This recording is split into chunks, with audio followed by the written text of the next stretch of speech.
Kenpo is not karate. I know, it's oftentimes called Kenpo karate, but it's simply not karate. Now, when I say Kenpo, I'm referring to the martial art that was taught by Ed Parker. And when I say karate, I'm referring to a bunch of different martial art styles that all stem from Okinawan Te.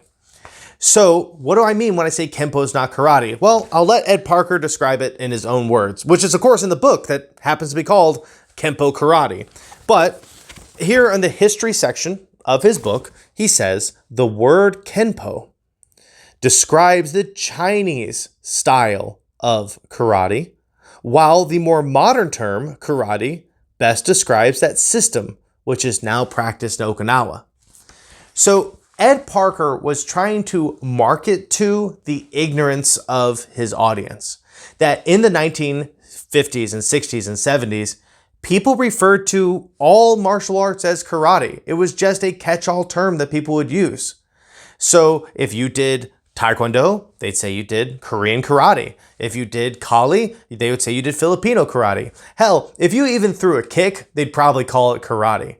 And their idea was that any martial art is karate.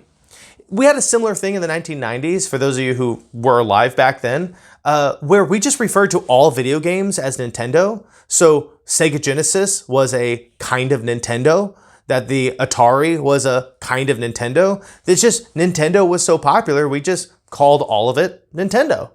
So no, Kenpo is not karate. Kenpo is Chinese in origin. Kenpo is very specifically the practice of Chinese martial arts in Okinawa. And then it was further influenced by the Hawaiians and then even more influenced by mainland Americans. Kenpo incorporates elements of karate, but it incorporates an equal amount of elements of judo and Japanese jiu-jitsu and boxing. And I surely wouldn't call Kenpo a style of boxing or a style of judo or a style of jiu-jitsu. Kenpo is kind of its own thing. And the word karate gets attached to Kenpo in the 1950s and 1960s solely as a marketing ploy. That's all it really was. And honestly, as a community, I really wish the Kenpo people would just drop the moniker, but I don't think they ever will because it still serves as really good marketing. Because to this day, everyone knows what karate is, but very few people know what Kenpo is. But ultimately, Kenpo is not karate. It's kind of its own thing.